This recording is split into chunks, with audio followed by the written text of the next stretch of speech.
Greetings builders, and welcome to another top 3 video, where every week I choose a topic and show you my 3 favorite builds of it. Today's theme is for those who like a little hit. I'm talking about the fire builds, and if you wanna try any of those, you can find links for POBs and complete guides in the video description. And if this video helps you, please leave a thumbs up to support the channel. Thank you very much, and let's get into it! The first build of our flaming hot selection is the Summon Raging Spirit's Guardian with the Templar class. As you know, minion builds are among the best builds out there, and this one in my opinion has the best cost benefit. It's a very simple and safe build for you to complete all content without much investment or effort, awesome for beginners. To list the pros of this build, I would start with how accessible it is. It is super cheap, simple, easy to play, and doesn't need any mandatory unique item. This build is for everyone. It also counts with a great boss damage and survivability. Above all, it has 3 damage auras totally for free and a minion that takes 20% of the damage for you. Now to list the cons, I'll start saying that Raging Spirits have a short duration and you need to keep resummoning them while clearing maps, which might reduce your speed a little. Other than that, this build also doesn't have access to evasion or reach. As for budget, you can get it destroying early endgame maps with only around 60 chaos. To comfortable advance to yellow maps, I recommend investing around 100 chaos, and for easily completing your atlas, I recommend investing around 4 divines, where you can totally do it with less. Don't forget that on PoEbuilds.net you can find a list with all the equipment that you need to buy for this build, with direct links for examples being sold by other players. For clear speed, this build gets 8 out of 10. This is because you have to keep resummoning your Raging Spirits, but as you can see, even though this clear speed isn't super fast, it's perfectly fine for you to play and have a good time. The boss damage is great, it's a 9 out of 10. If you apply all the buffs and maintain 20 spirit summoning, you will easily reach over 15 million DPS, more than enough to decimate all endgame bosses in seconds. For this survivability, I'll give it 10 out of 10. This is because we are talking about a minion build where you just need to summon them and wait behind while they destroy and tank everything for you. You just need to mind your position. But with this build, even if they manage to reach you, you still have high armor and block chance, resulting in an effective HP of over 140,000. Next, we have the super fast and powerful Infernal Flicker Strike Ascendant with the Scion class. This build uses the unique sword Auto Sacrifice to sustain the frenzy charges needed for you to keep flickering, but that's not any Auto's flicker build. This one also chills and shocks enemies for a lot more damage, clear speed and survivability. To list the pros of this build, I would of course start with its clear speed. Flicker is just incredibly fast and super cool to play. This build also counts with an amazing boss damage and high survivability.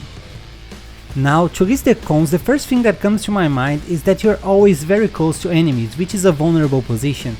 Another issue is that you have little control over your character, making it hard on bosses where you need to mind your position or attack the right enemy. As for budget, you can get it destroying early endgame maps with only around 90 chaos. To comfortably advance to yellow maps, you need to invest around 150 chaos, and for easily completing your atlas, I recommend investing around 4 divines. You need 3 mandatory unique items for this build. The first and most important is the Auto Sacrifice Sword that allows you to maintain your frenzy charges always up even while flickering. Next, we also need the Call of the Void ring that causes your attacks to chill and shatter enemies. This ring might be a little expensive during the first days of a new league, but don't worry, you'll be fine without it while waiting for the prices to drop. Finally, we also need the Yoke of Suffering amulet that causes all of our damage to be able to shock enemies for a lot more damage. For clear speed, this build is surely a 10 out of 10. As any other flicker build, this one is also insanely fast. So fast that some players can't even play without getting nauseous. The boss damage is great and deserves 9 out of 10. This build achieves high amounts of DPS capable of decimating even the big bosses in just seconds. Now for the survivability, I'll only give it 8 out of 10, even though this build still has almost 100,000 effective HP because of high armor, evasion and spell suppression. I had to take 2 points out because they're always very close to enemies. Finally, we have the super tanky and powerful build, the Explosive Arrow Champion with the Duelist class. This build uses the explosive arrow skill on ballistas to deliver huge ignites that proliferate on your enemies. To reach the pros, I would start with how easy this build is to put together. You only need one mandatory unique item and not many other specific rare items. This one is perfect for starting a new league.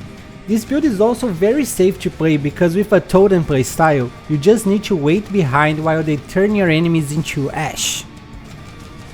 Now, to list the cons, I would start saying that this build uses fire damage over time.